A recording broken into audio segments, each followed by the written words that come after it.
Welcome back to Compositing for Advertising. We are now on lesson 2, and in this lesson we're gonna talk about where to find the source images used in this course and what gear you use to shoot them.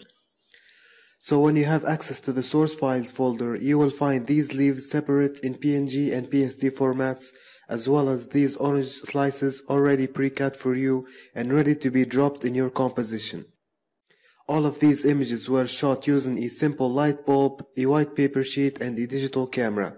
In fact, if I show you the original files, you can see here the white background and the main light source, which is the light bulb right here on the left, as well as the simple background light.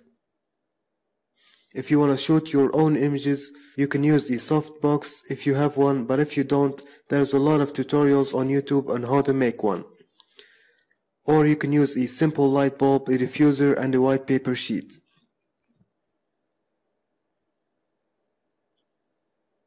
You can see that I used simple tools to hold the orange slices and shoot them in different angles.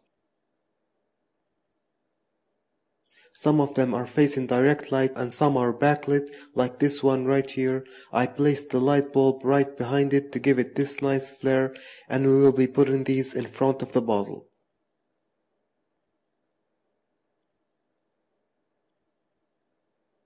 Next, you will need these images, which is the bottle, the orange peel, and the water droplets. These images are not mine. I downloaded them from several royalty-free images websites. And because of the terms and usage agreements, I cannot redistribute some of them to you, so you will find the download links to them. Also, feel free to use your own images if you want to do so. Okay, that's all you need to know about the images needed for the course. I'll see you in lesson 3, where we will start creating our image.